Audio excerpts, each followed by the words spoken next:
Well, here's the question. I heard a pastor say that in Romans chapter 1, Paul is not talking about homosexuals. Instead, he's talking about heterosexual men who are acting out with other men, or about slaves being abused sexually by their masters, but not about gay people as we know them today. Is this true? The short answer is no, that's not true. That's a distortion of what Paul was saying. And really, this constitutes what I call revisionist theology or pro-gay theology. Revisionist theology, which is pro-gay in nature, it takes scriptures like this, biblical references to homosexuality, and it tries to revise the way we interpret or understand those verses to make the verses now more gay-friendly or gay-affirming. And what this really is, beyond that, is the difference between eisegesis and exegesis. When we practice eisegesis, why we impose a meaning onto a document. I take the document and I want it to say something, so I basically read it that way. I impose my preferred interpretation onto the document. When I practice exegesis, why I'm deriving the meaning from the document, regardless of whether or not I like what it says. I look at the document for what it says, not what I want it to say. Well, with that in mind, let's look at Romans chapter 1. Paul makes three basic points in this first chapter of Romans. Humanity is fallen, the result is depravity, and these are the symptoms of that depravity. Humanity is fallen, he's laying that out because he's going to make an argument for the gospel. Well, you can't make an argument for the gospel without first proving the need for the gospel. People need the good news that they must be born again. The bad news is, if they're not born again, there's no hope for them.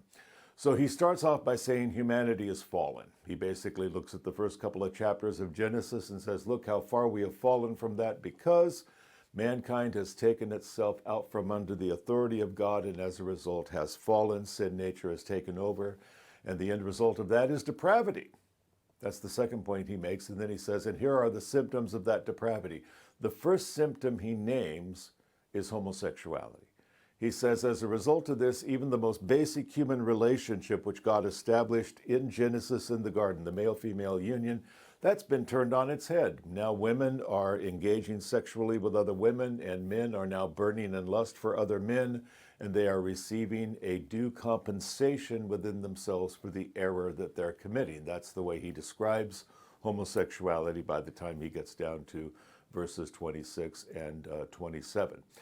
Now, he names a number of other sins, both sexual and non-sexual. So Romans chapter 1 is not Paul going off on a tirade against lesbians and gays. What he is saying is there are many symptoms of fallen human nature.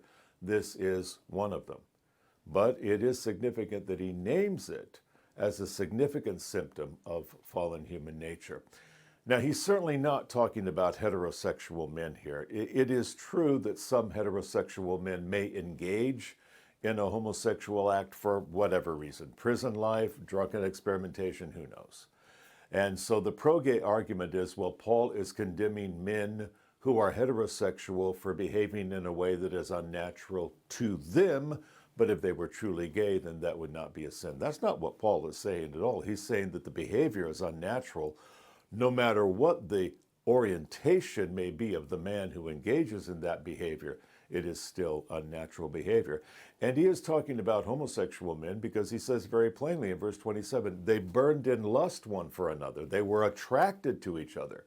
Even if heterosexual men do, for whatever reason, engage in a homosexual act, they're not turned on to each other. You can't just turn that switch and say, oh, I'm going to be gay for the next 10 minutes while I have sex with a guy. It does not play out that way. These men were homosexual in their passions and in their desires. So he's not talking about heterosexual men experimenting. Nor is he talking about slaves and masters here.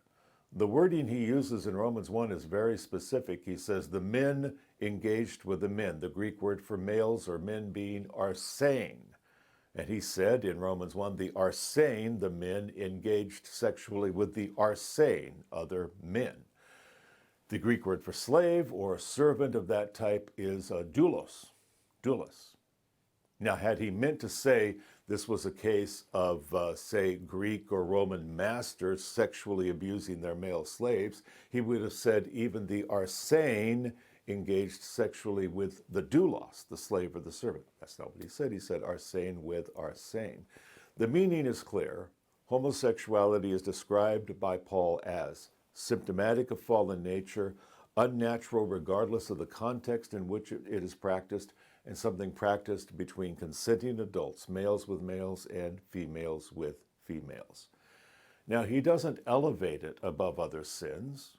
He's certainly not saying homosexuality is the worst sin or that it somehow puts the homosexual person in a special category, but he is saying unequivocally, this is against the nature of God.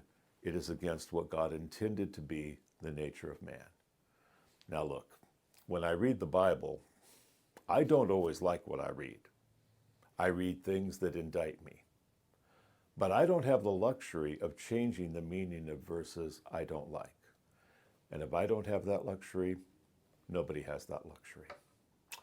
Now, if you'd like to know more about this topic, pro-gay or revisionist theology, I did write a book called The Gay Gospel, How Pro-Gay Advocates Misread the Bible. That's through Harvest House Publishing. Also, my book, Speaking of Homosexuality, through Baker Books, outlines pro-gay theology and offers some rebuttals to it. You can find the links to those books on the content description section of the page that you got when you opened up this video. If you'd like to talk more about this with me personally and set an appointment, why, you can reach me at joedallas.com in the services section. And if you'd like to support this ministry so we can go on providing free content, just go to joedallas.com/giving. That'll tell you how your gift can support this ministry. Well, I'm Joe. This is the short answer. Hope it's been helpful. God bless.